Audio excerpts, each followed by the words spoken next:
साक्षीन राजा लमोनाई के पिता के बदलाव की कहानी मॉर्मन की किताब के अल्मा चैप्टर 22 में है। ये कहानी विश्वास, पश्चाताप और दिव्य जागृति की है।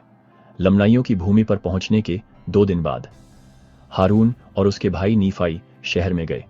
राजा से मिलने के बाद राजा को उत्सुकता हुई, यह क्या है जो तुमने लोगों को सिखाया है, और मैंने तुम्हारे बारे में क्या सुना है कि तुम परमेश्वर के भविष्यद्वक्ता हो? उसने पूछा। सत्य को समझने की राजा की इच्छा ही उसकी आध्यात्मिक जागृति का पहला कदम था। हारून ने जवाब दिया, मैं तुम्हें यह बात समझाऊंगा, मैं तुम्हें सच्चाई सिखाऊंगा। राजा के सामने खड़े हारून सुसमाचार सुनाने को तैयार थे। राजा ने पूछा, तुम्हें कैसे पता कि भगवान है? हारून ने उत्तर दिया, क्या तुम मानते हो कि भगवान है?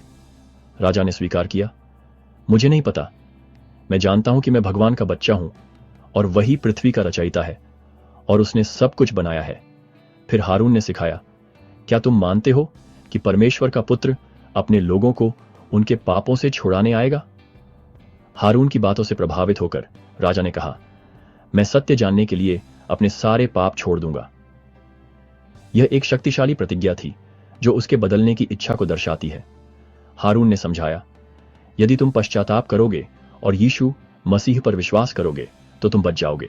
पश्चाताप और विश्वास से ही मोक्ष मिलता है। पछतावे से भरे हुए राजा अपने घुटनों पर गिर पड़े और अपने पापों का पश्चाताप किया। नम्रता का यह कार्य उनकी आध्यात्मिक यात्रा का महत्वपूर्ण मोड़ था। खुशी से भरकर राजा उठे और अपने लोगों को अपना पश्चाताप दिखाने के लिए इकट्ठा किया। उनका नया विश्वास कुछ ऐसा था जिसे वह सभी के साथ साझा करना चाहते थे। उन्होंने अपने लोगों को सुसमाचार सिखाया जैसे हारून ने उन्हें सिखाया था। राजा के परिवर्तन ने उनके पूरे समुदाय को प्रेरित किया। लोगों ने यीशु मसीह की शिक्षाओं को अपनाया, पश्चाताप किया और बपतिस्मा की तैयारी की। राजा के धर्म परिवर्तन का प्रभाव लोगों के दिलों में साफ दिखाई दे रहा था। राजा ने अपनी खुशी व्यक्त करते हुए कहा, यदि तुम परमेश्वर पर विश्वास करते हो तो तुम बच जाओगे। अब उनका विश्वास यीशु मसीह के सुसमाचार में दृढ़ता से जड़ गया था। एक एक करके लोग बपतिस्मा के पानी में प्रवेश कर गए, जो मसीह में उनके नए विश्वास का प्रतीक है। यह एक सुंदर दृश्य था जो उनके आध्यात्मिक जीवन में एक नए अध्याय की शुरुआत का प्रतीक था।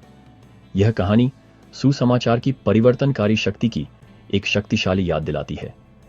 राजा लमोनाई के पिता की जिज्ञासा से धर्म परिवर्तन तक की यात्रा हमें दिखाती है कि हम चाहे कहीं से भी शुरुआत करें, हम सभी सत्य का रास्ता खोज सकते हैं। आज मेरे साथ जुड़ने के लिए धन्यवाद और मुझे आशा है कि इस कहानी ने आपको उतना ही प्रेरित किया होगा